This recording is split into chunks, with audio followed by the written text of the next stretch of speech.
Alors, monsieur, vous m'annoncez des températures très basses dans l'ensemble général. Eh bien oui, Bisac, on m'a annoncé 0. Ah. Et l'appel général de tout le monde? Eh bien, à l'Anglade, il y a -2. -2. -2. Il faudrait peut-être demander à Saint-Denis. Depuis 2 ans, les syndicats anti-gel du Languedoc avaient eu assez peu à intervenir. Cette année, un froid tardif a mis en branle tous les dispositifs de défense contre le gel. Les agriculteurs, inquiets, s'attendent chaque nuit à procéder à des émissions de fumée. Nous sommes ici à Calvisson, où se trouve le plus actif, le plus important des syndicats anti-gel de l'Avonage. Production annuelle des viticulteurs, 160 000 hectos. Un veilleur a passé la nuit à la mairie et ce matin, à l'aube, le téléphone a résonné pour annoncer, pour confirmer, risque de gel, danger. Au complet, l'état-major du syndicat est venu attendre les dernières précisions et surtout les dernières prévisions pour lancer l'alerte. Monsieur Rémisy, le président, va décider si l'alerte générale doit être donnée. Alors vous êtes tous d'accord pour faire des émissions de fumée? Bon, alors je vous demande d'aller chacun à vos postes, hein, comme d'habitude, et jetons qu'il ne gèle pas. C'est tout ce que je vous demande, et chacun son poste. Hein. Voilà, dépêchez-vous maintenant, vous êtes munis de lampes électriques, parce que vous savez, des fois, il ne va pas très bien, hein, vous avez tout ce qu'il faut. En pression, et voilà. Dans quelques instants, les vignobles environnants vont se couvrir d'une épaisse fumée blanche. On aura évité, cette fois encore, une catastrophe.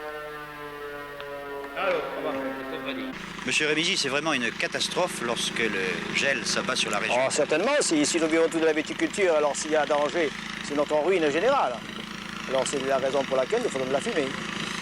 Depuis quand votre syndicat a-t-il été formé? Depuis 18 ans environ, à peu près 18 ans, oui.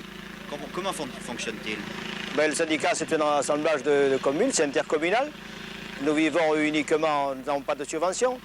Et c'est chaque propriétaire qui paie au prorata des hectares et de la récolte fermée à la cave coopérative.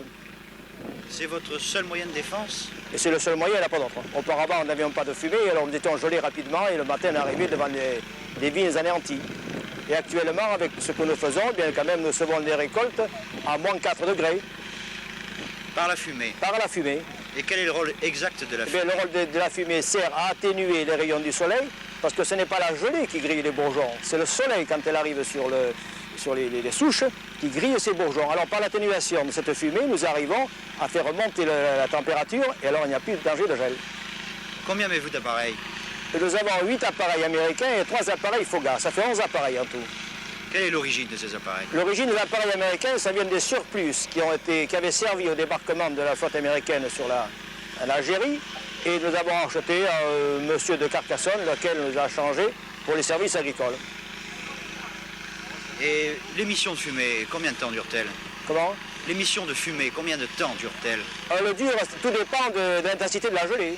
Si par exemple à 7 h du matin on voit que le thermomètre monte, on arrête l'émission. Si par exemple le thermomètre redescend, nous pouvons durer facilement jusqu'à 8 h, 9 h, même besoin 10 h.